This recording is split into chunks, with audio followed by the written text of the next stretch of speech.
집안에서 입김이 나오고 있네요. 이 연탄이 떨어져서 하룻밤 버틸까 했는데 쉽지 않을 것 같습니다. 방 안의 온도계는 영하를 가리키고 있었습니다.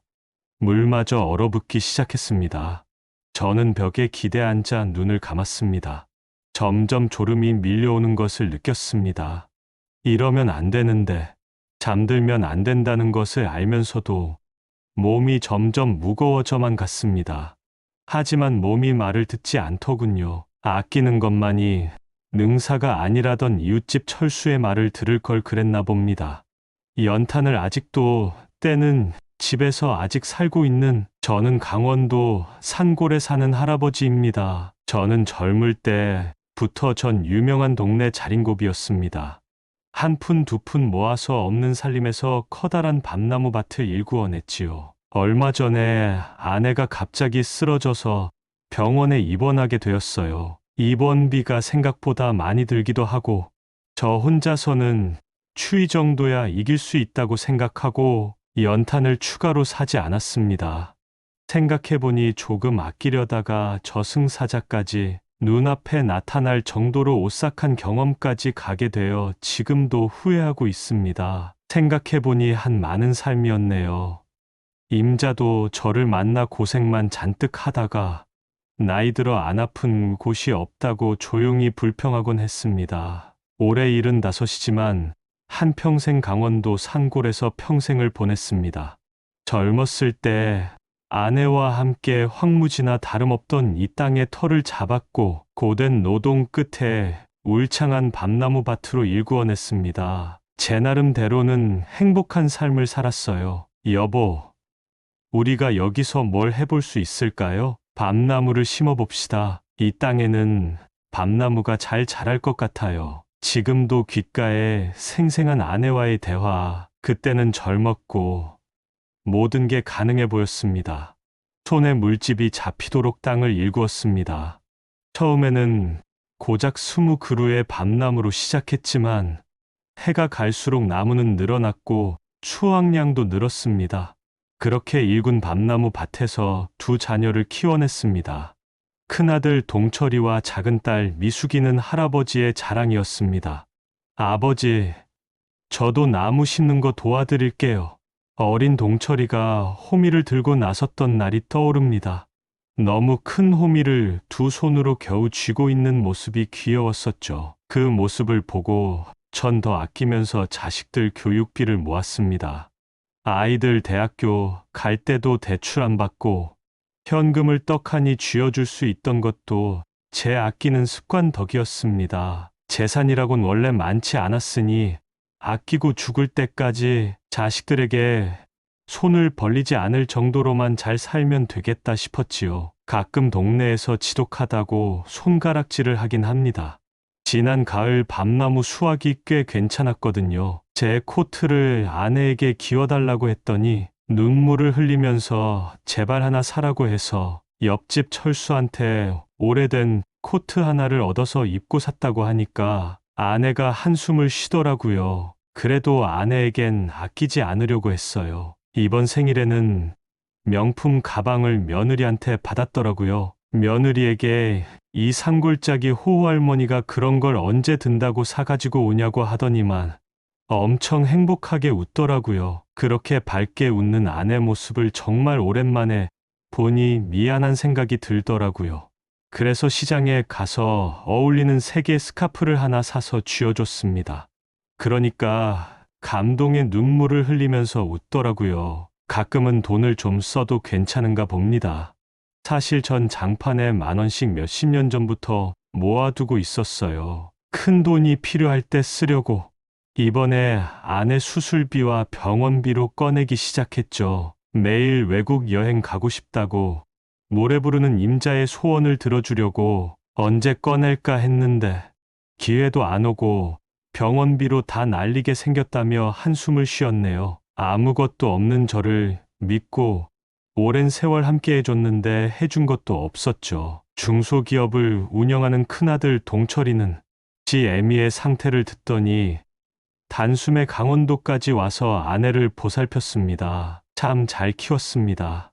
아내와 아들이 밤늦게까지 두런두런 이야기를 하는 걸 들어보니 아내의 상태는 생각보다 심각했고, 동철이 회사도 경기가 어려워 수술비를 보태기 어려워서 빚을 내야 할 것 같은데 아버지에게 솔직하게 말을 해야 하는 거 아니냐며 아내와 이야기를 하더라고요. 어머니, 제가 사업자금까지 손을 벌려야 할 정도로 많이 어려워서요. 병원비라도 아버지에게 말씀드리면 안 될까요? 밤나무밭 일부라도 팔면 좀 여유가 될 것 같아요. 죄송해요. 제가 이런 말을 드리고 싶지 않은데 밤나무밭을 팔자는 말을 들으니 가슴이 답답해졌습니다. 여기엔 내 삶의 흔적과 추억이 있는데 어떻게 팔 수 있겠습니까? 손주를 키우느라 바빴던 딸 미숙이도 찾아와서 이런저런 사정을 듣더니 자기 비상금을 털어주었다고 하더라고요. 하지만 턱없이 부족했고 그 돈도 손주 학원 끊고 마련한 돈이라고 하니 한숨만 나왔습니다. 밤 나무밭을 한 바퀴 돌며 생각했죠. 모아놓은 돈을 꺼내자 여길 팔 순 없어. 여보, 임자 병원비는 걱정 말게. 내가 해줘야지. 나 때문에 고생만 하다가 얻은 병인데 하루라도 빨리 수술을 하는 게 좋다는 의사 말에 아들에게 시내에 가서 아내랑 필요한 걸 사오라고 보낸 후 집안에 혼자 남은 걸 알고 장판을 뜯었습니다. 그곳에는 오래된 10,000원, 50,000원짜리들이 줄 서서 있었습니다. 가끔씩 기분이 안 좋을 때마다 보고 만족감을 얻으며 다시 장판을 닫곤 했지만 오늘은 정말 이 돈을 꺼낼 때입니다. 마음이 좋지 않았지만 아내가 저보다 먼저 떠나길 바라진 않았습니다. 제가 죽으면 아내에게 유언으로 말해서 제게 오기 전까지 고생하지 않기 위해서 모은 거니까요. 지금 아내가 저보다 먼저 떠나면 이 돈이고 뭐고 저도 그냥 아내를 따라갈 것 같았습니다. 뉴스에서 가끔 혼자 사는 할머니 집 장판에 몇 척이 발견됐네 만에하는 뉴스를 보고 한번 해본 건데 동기부여가 돼서 생각보다 돈 모으기가 재밌었습니다. 아내도 모르는 제 은밀한 취미였지만 모든 건 우리 잘 살자고 하는 거였는데 자식들한테까지 패 끼치기 이게 뭔가 싶었습니다. 한 3천만 원 정도 꺼내고 다시 장판을 덮는데 밖에서 인기척이 들렸습니다. 급하게 장판을 덮고 정리하니 아내와 아들, 옆집 철수가 들어왔습니다. 짐을 잔뜩 들고 아버지 그 돈은 뭐예요?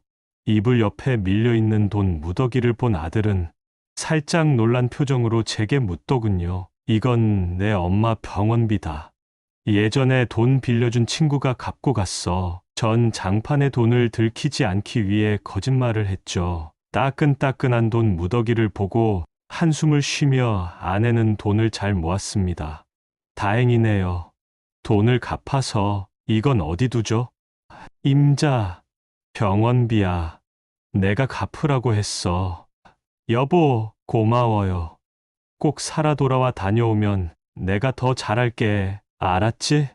우리는 울며 서로를 위로했어요. 짐 드는 걸 돕던 옆집 철수는 멋쩍어하며 조용히 집으로 돌아갔습니다. 아내 수술날은 큰 며느리가 와서 간병을 하기 시작했어요. 입원실에 며느리랑 같이 있으니 어색해서 저는 집에서 왔다 갔다 하기 시작했어요. 서울에서 손주들도 있는데 큰며느리에게 고마웠어요. 밤나무밭은 내가 죽으면 아들에게 주긴 해야겠구나. 괜히 아내가 아프니 저도 제 삶을 하나씩 정리해야 할 때라는 생각이 들더군요. 그냥 아끼고 아등바등 악착같이 살아야 한다는 생각만 들었는데 창밖을 보니 하늘이 점점 뿌옇게 변해갑니다. 날이 갈수록 추워지는데 정신없이 병원을 왔다 갔다 했더니 연탄이 별로 없습니다. 집으로 돌아가는 길에 연탄 조금이라도 살까 하다가 꺼낸 3천만 원이 얼마 남지 않았다는 게 생각이 났습니다. 쌀도 거의 떨어져 가던데 생활에도 돈이 이렇게 많이 드는데 아내는 제가 준 적은 돈으로 알뜰하게 잘 생활했었네요. 연탄은 나중에 사야겠다고 생각했어요. 눈이 많이 와서 밤나무 밭 앞마당을 조금 쓸고 방 안에 들어갔습니다. 사람이 없었어서 그런지 맹골이 따로 없었습니다. 마지막 연탄을 넣고 내일은 꼭 사야겠다 생각했습니다. 새벽쯤 연탄이 다 타서 추워지기 시작했습니다. 날이 밝을 때까지 참아야겠다 하는데 집안에서 입김이 나기 시작하더군요. 두꺼운 이불을 잔뜩 쌓고 그 안에 들어가 있으니 좀 나았습니다. 깨져서 수리를 밀었던 창문에서 바람이 들어와 방 안의 훈기를 뺏어가기 시작했습니다. 정말 지금 잠들면 죽겠다 싶더라고요. 창밖으로 눈발이 점점 더 거세져 갔습니다. 방 안의 온도는 계속 떨어졌고 하고 입김을 불면 하얀 김이 나오고 전기장판도 고장났는지 작동을 하지 않았습니다. 뭘 어떻게 해야 할지 모르겠어서 늦은 시간이지만 옆집 철수에게 연탄이라도 빌릴까 싶어 전화를 해보았지만 자는지 전화를 받지 않더라고요. 장작 난로라도 피워볼까 했지만 장작은 창고에 있었고 지금 밖에 나가기는 위험해 보였습니다. 그렇게 한탄하다가 정신을 잃었습니다. 꿈속에서 검은 상갓을 쓴 하얀 얼굴의 저승사자가 나타났어요. 그동안 아끼고 사느라 고생했다. 이제 가자. 지금이요? 안 돼요. 장판에 돈도 말 못해줬는데 전 못 갑니다. 이렇게 얼어 죽는다고요? 제가 얼마나 고생해서 살았는지 알지 않습니까? 하다못해 아내에게 장판 밑에 돈이라도 말하게 해주세요. 며칠이라도 달란 말입니다. 이렇게 못 갑니다. 저승사자 바짓가랑이를 잡고 매달렸습니다. 저승사자가 고민을 하기 시작하더군요. 제가 말했습니다. 앞으로 베풀고 살게요. 제발. 저승사자는 얼굴을 찌푸리며 말했어요. 자네 아내가 덕이 많은 거 알지? 그것 때문에 조금만 더 기회를 주겠네. 덕 많은 귀인을 너무 고생만 시켰어. 내 돈 다 귀인에게 써야 하네 알았지? 안 그러면 바로 데려갈 거야.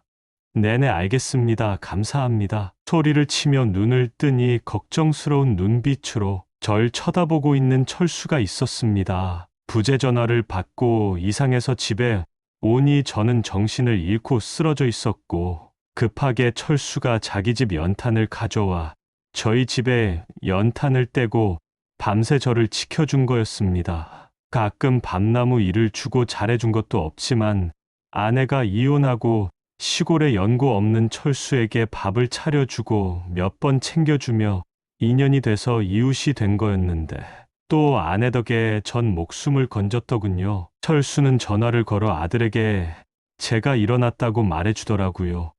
가족들에게까지 말을 해줬었나 봅니다.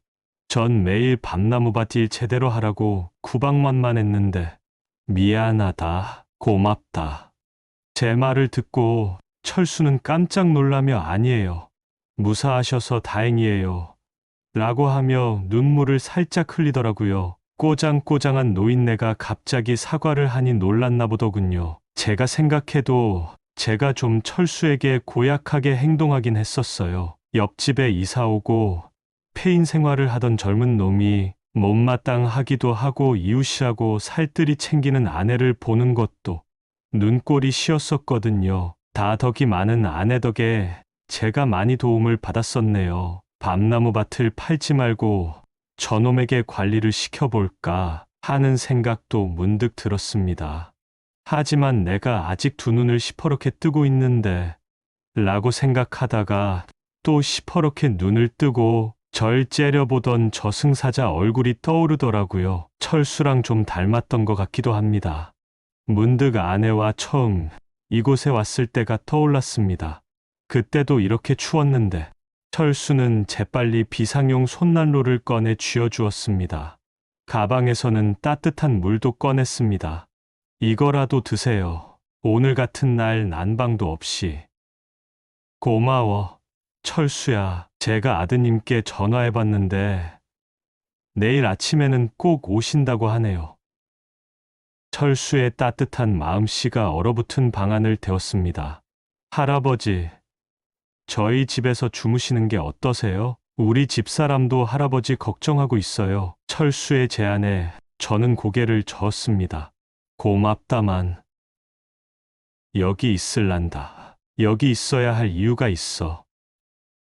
저는 괜시리 잠꼬대처럼 장판 밑에 돈 이야기를 하진 않았을까 걱정되어 집에 남아 있기로 했습니다. 그럼 제가 밤새 들여다보겠습니다. 2시간마다 한 번씩 올게요. 철수야, 그러다 너희 집사람한테 핀잔 맞겠다. 괜찮습니다.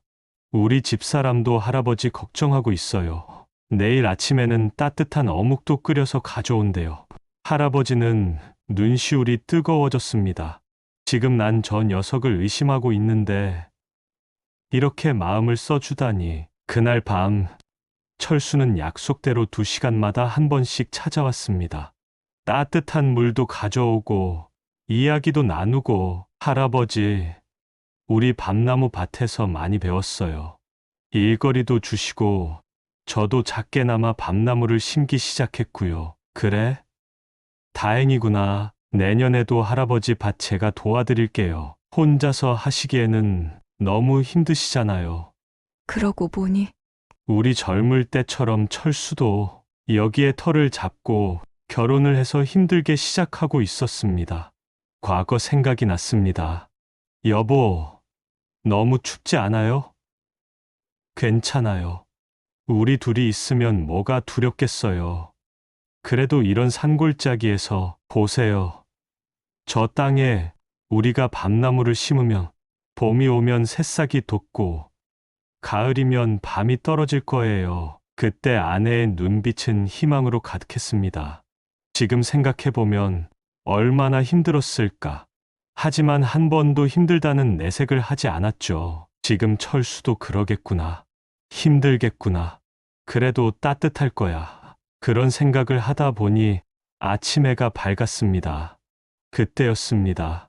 휴대폰이 울렸습니다. 이번에는 동철이와 미숙이가 함께 보낸 영상통화였습니다. 아버지, 죄송해요. 아버지, 어머니만 신경 쓰느라 아버님께 너무했네요. 연탄이 떨어진지도 모르고 철수 씨한테 연락받고 깜짝 놀랐어요. 알고 보니 철수가 그 새벽에 딸한테까지 상황을 알린 모양이었습니다. 아버지, 지금 당장 출발할게요. 동철이의 목소리가 떨렸습니다. 아니, 이 밤에 오면 위험하다. 눈이 많이 왔을 텐데. 아버지, 저도 내일 아침 첫 차로 갈게요. 미숙이도 울먹이며 말했습니다. 저는 잠시 말을 잇지 못했습니다. 자식들의 목소리에서 진심이 느껴져 너무 미안해졌기 때문입니다. 갑자기 자식들에게 못한 것들이 생각났습니다. 아껴야 잘 산다고 교복들을 헌옷수거함에서 찾아서 입으라고 줬던 일, 학용품 비를 달라는 딸에게 한참 모자란 돈 몇 푼 주며 잔소리한 일, 운동화 새로 사달라며 떨어진 운동화를 들고 우는 아들에게 핀잔을 준 일, 생일날 고기가 들어간 미역국이 먹고 싶다던 아내에게 아껴야 잘 산다며 무시한 일, 내가 그렇게 구박했는데 내가 복이 많은 사람이구나. 아니, 결혼을 잘해 덕을 많이 보고 있구나 하는 생각이 들었습니다. 일찍 돌아가신 어머니 생각도 나더군요. 추운 겨울 그때도 돈 아낀다고 연탄을 조금씩 떼다 감기에 걸려 고생하다 돌아가셨었습니다. 그때 정신을 차릴 걸. 괜찮다. 나 혼자 있는 것도 아니고 철수가 이렇게 잘 돌봐주고 있는데. 아버지, 죄송해요. 병원비 마련하느라 연탄도 못 사신 거예요. 아버지, 솔직히 말씀드리면 동철이가 말을 이어갔습니다. 저희가 밤나무밭 팔자고 했던 것도 사실은 아버지께서 좀 더 편하게 사셨으면 해서였어요. 근데 괜히 더 무리하게 했네요. 제가 빚을 낼 것을. 미숙이도 눈물을 훔치며 말했습니다. 저도 현우 학원비 핑계로 많이 도움도 못 드리고 이 추운 날 혼자 계신 아버지는 생각도 못하고 저는 묵묵히 자식들의 말을 들었습니다.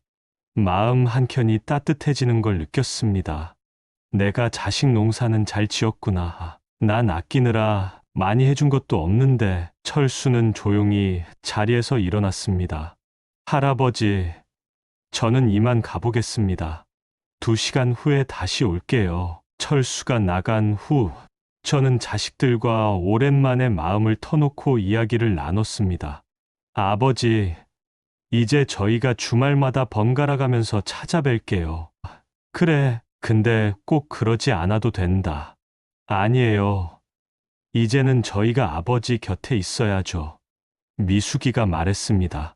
아버지, 현우도 할아버지가 보고 싶다고 했어요. 밤나무 밭에서 놀고 싶다고. 저는 문득 손주의 모습이 떠올랐습니다. 작년 가을, 밤을 주우며 좋아하던 현우의 웃음소리. 밤이 깊어갈수록 방은 점점 더 추워졌지만 할아버지의 마음은 따뜻해지고 있었습니다. 철수가 가져온 연탄이 떨어질 무렵 급하게 내려온 아들 내외는 장을 보고 연탄과 쌀을 잔뜩 사왔습니다. 방 안은 다시 따뜻해졌습니다. 딸 미숙이도 집에 급하게 왔습니다. 철수는 아내가 끓여온 어묵국을 가져와 제게 주었습니다. 맛있는 냄새가 방 안가득 퍼졌습니다. 할아버지, 많이 드세요. 고맙다. 너희 덕분에 살았다. 이제 말할 때인가 보다. 저는 철수가 집에 돌아간 걸 확인하고 자식들에게 말했어요. 내가 평생 모은 돈은 이 장판 밑에 있다. 네, 난 이 돈을 내 엄마와 함께 쓰다 죽을 생각이다. 밤나무밭은 내가 죽더라도 철수가 관리하게 하고 지분을 좀 나눠주거라. 계속 있었으면 좋겠어. 큰아들, 내가 같이 관리해라. 미숙이, 너는 자주 내려오도록 해. 내가 하는 거 봐서 장판 밑에 돈 일부를 내가 죽을 때 물려줄 거야. 아들과 딸은 갑자기 눈이 동그래졌어요. 구두쇠 스크루지 소리를 들으며 구멍난 자켓을 입고 욕을 먹더라도 아랑곳하지 않고 내 돈은 내 돈이니 건들지 말아라. 꿈도 꾸지 말아라 라고 말하고 다니던 아버지가 맞나 싶었나 보지요. 난 이제 안 아끼고 베풀고 살 테니 너무 오래 살면 나 몰라라 하지 말고 그때 좀 도와주렴. 내 엄마 아프고 나도 얼어 죽을 뻔하니 이렇게 살면 안 되겠다 싶었다. 아들과 딸은 저를 보고 잘 생각하셨다며 눈물을 흘리며 안아주었어요. 이제 고생하지 않아도 된다고. 이렇게 저는 늙음하게 다시 태어난 느낌이 들었습니다. 아버지 장판, 근데 정말이에요? 딸이 궁금한 표정으로 물어봐서 웃으며 장판을 뜯고 셋이 시간 가는 줄 모르고 돈을 세었습니다. 3천만 원을 빼냈지만 얼추 12억 정도의 돈이 있더군요. 참 많이도 모았습니다. 아들과 딸에게 1억씩 주고 이건 나중에 우리 모셔야 하는 돈이야. 일단 네 엄마 다 낫고 유럽부터 가볼 거다 라고 말하며 웃었습니다. 무덤에 들고 갈 수 있는 것도 아닌데 그냥 다 써버리려고 결심했습니다. 아들은 말했습니다.